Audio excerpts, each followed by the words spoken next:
Okay, here are some basic drills that I think will strengthen the body. The biggest reason some of these mistakes are made is, of course, there's technical reasons, but a lot of it is strength and the ability to understand a straight line. I love using the weight bars. It can also be a regular weight, but the weight bar I like because it's also about bars and not just tumbling. So just learning how to be contracted and understand what maximum extension from the releve all the way up through flat hips, open armpits, and pushing all the way to the ceiling. That's called maximum extension. And that's kind of like a verbal word that all athletes should know what that means. And also being able to contract the core. As you can see, they're even having a little trouble maintaining this position. This can be held for 30 seconds all the way up to a minute.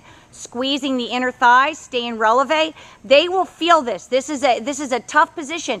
Now, if they're having trouble holding this in a passive position, imagine what happens in an active position. Now, stay in that position and do the shoulder shrugs. This is for blocking of the back handspring. This is for vault. I want you to see how their shoulders collapse and then the arms go all the way up into the ears.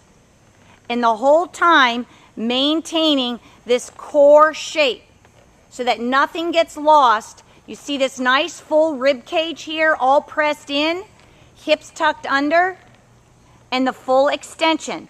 And don't be afraid to have them hold these positions for long periods of time so all the muscles from the tips of their toes, high releve, to the tips of their fingers get stronger. This is an active position. This is a great in-season conditioning.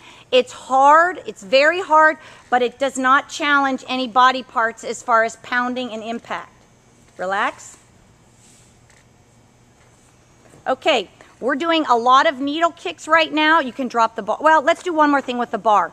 To get stronger, to be able to come off the floor and get overhead, is we do toe handstand drills, which would also work for back handsprings and round-offs. And this is where they get the strength in their upper back and their lats to be able to come off the floor leading with their arms.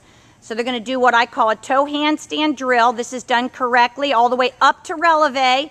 Now go back down, and girls, demonstrate it wrong with your head and chest and then the arm swing. That's not what we want to see.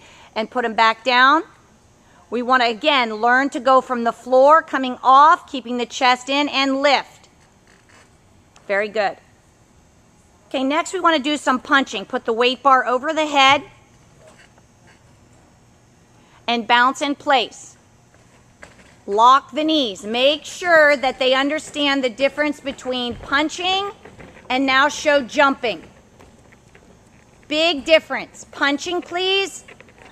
And go back and forth so they truly understand the differences in punching and jumping. Turn sideways and jump from side to side, or punch from side to side. This is excellent for injury prevention on the knees, inner thighs, so there's no space between the legs. Locked knees, front and back, forward, backward. Very good. Now we're going to do a couple needle kicks. You can drop the bar.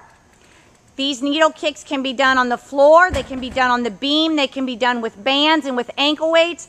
And right now we're using them everywhere, on every event, just because of the kickover for the round-offs, for the front handsprings, but also for the jumps and the leaps. So from the knee, arms overhead. We'll just do 3. Ready? And 1, and watch how the head stays neutral. 2, chest in and up. 3. So this is kind of like the punch down and the snap up.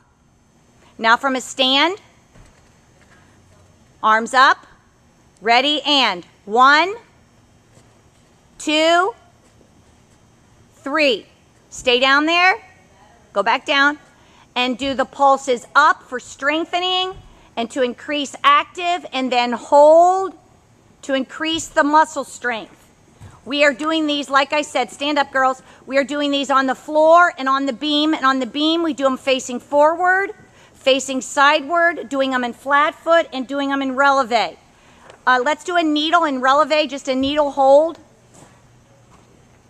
Now this right here, head neutral, slightly peeking at the hands, high releve. This is where the entry to the front handspring, the front aerial, and the round off all should be from. That complete extension after they've done the double plie in, and then they push through extension.